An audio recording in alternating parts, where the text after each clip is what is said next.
સ્થાનિક સ્વરાજ્યની ચૂંટણીમાં પ્રચાર વચ્ચે ગુજરાત ભાજપ પ્રદેશ અધ્યક્ષ જગદીશ વિશ્વકર્મા સુરતની મુલાકાતે આવ્યા હતા અને મધ્યસ્થ કાર્યાલય ઉપર જઈ કાર્યકરો સાથે ચર્ચા કરી હતી। ગુજરાતમાં સ્થાનિક સ્વરાજ્યની ચૂંટણીનો પ્રચાર પૂરજોશમાં ચાલી રહ્યો છે ત્યારે ગુજરાત ભાજપ પ્રદેશ અધ્યક્ષ જગદીશ વિશ્વકર્મા સુરતની મુલાકાતે આવ્યા હતા। ચૂંટણીને લઈ પ્રચાર અને સભા માટે સુરત આવેલા પ્રદેશ અધ્યક્ષ જગદીશ વિશ્વકર્માએ ભાજપના વોર્ડ નંબર 10 અડાજણ પાલ ખાતે મધ્યસ્થ ચૂંટણી કાર્યાલયની મુલાકાત લીધી હતી અને કાર્યકર્તાઓ સાથે મુલાકાત કર્યા બાદ વોર્ડ નંબર 8ની મુલાકાત લીધી હતી, જ્યાં સામાજિક આગેવાનો અને ભાજપ કાર્યકર્તાઓ સાથે ચર્ચા કરી હતી। જગદીશ વિશ્વકર્માએ મહિલા બિલ પાસ ન થતાં મહિલાઓ પાસે માફી માંગી કહ્યું હતું કે મહિલાઓ આરક્ષણ બિલને લઈ કોંગ્રેસ પર પ્રહારો કર્યા હતા। તો સુરતમાં સ્થાનિક સ્વરાજ્યની ચૂંટણીમાં કેટલી સીટ આવશે તેવી ચર્ચા જગદીશ વિશ્વકર્માએ કાર્યકરો સાથે કરી હતી। बहनों कांग्रेस ने माफ नहीं कराओ निर्णय તમે લોકો લઈ લો છે 100%। ખૂબ સરસ। તો આના માટે બહેનો માટે તાળીઓ થઈ જાય। એના કરતા વધારે તાળીઓ સૌથી મોટી આપણે પાડી પડે કોના માટે? મોદી સાહેબ માટે કે એમણે આ નિર્ણય લઈને આવ્યા કે નારી વંદના અધિનિયમ, પણ છતાંય આટલા બધા પ્રયત્નો બાદ એમણે માત્રમાંથી કોણે ડિબેટ જોઈ હતી કાલે? ખૂબ સરસ, ખૂબ સરસ। મને કઈ યાદ છે કે એમાંથી કોઈ શબ્દ?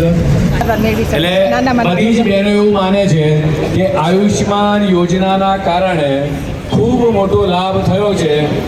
આપણે કદાચ આપણા ઘરમાં બીમારી આવે અને આપણે કદાચ રાત્રે 12 વાગે આપણા પરિવારમાં કોઈ બીમાર પડે, 10 લાખ રૂપિયા 5 લાખ રૂપિયા દેશના યશસ્વી પ્રધાનમંત્રી માનનીય મોદી સાહેબ અને બીજા 5 લાખ આપણા મુખ્યમંત્રી આપ્યા છે। બીજું કયું? મુદ્રા યોજના, પછી સગર્ભા યોજના, પછી આ બધું પુરુષોમાં સરકાર તરફથી માન્ય વડાપ્રધાન તરફથી માન્ય મુખ્યમંત્રી તરફથી એવી કઈ સરકારી યોજના છે? એક યોજના મારે જાણવી છે। પ્રધાનમંત્રી મુદ્રા લોન, સુકન્યા યોજના, ખેડૂતો માટે કિસાન સન્માન નિધિ, પછી આમાંથી કેટલા લોકોના ઘર પર સોલાર પેનલ છે? બહુ બધા ગયા છે। આમાં લાઇટિંગ આવે છે અને સોલાર પેનલ માટે સબસિડી મળી। હવે બિલકુલ જોઈએ આમાંથી અમારે તમને પ્રોમિસ કિસાન ફસલ વીમા યોજના, પછી એજ્યુકેશન લોન, પછી નિરાધાર વૃદ્ધ સહાય। સરસ। અહીંયા બહેનો બેઠી છે, મારે બહેનોને પૂછવું છે બે યોજના બે યોજના એવી છે એના નામ તમારે આપવાના છે। એમાં એક યોજના એવી છે કે જેની અંદર દીકરીઓને ઉચ્ચ અભ્યાસ માટે 9મું 10મું 11મું 12મું નમો લક્ષ્મી યોજના, અને બીજી નમો સરસ્વતી શેના માટે છે? નમો સરસ્વતી યોજના શેના માટે છે?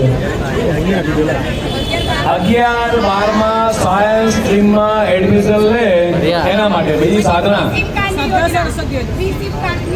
ફ્રી કાર્ડની યોજના, પછી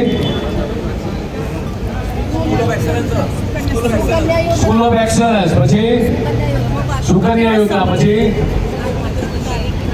પાછળ કોઈને જવાબ આપો બેન? પાછળ કોઈને? મામેર કુંવરભાઈનું મામેર યોજના। ચલો પછી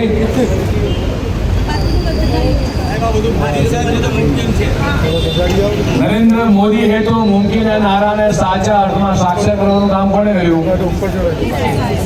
અને ચૂંટણી આવે આપણે ત્યારેથી કહીએ છીએ 365 દિવસ આપણે અહીંયા હોય ને, અને ચૂંટણી આવે ત્યારે કોણ દેખાય છે?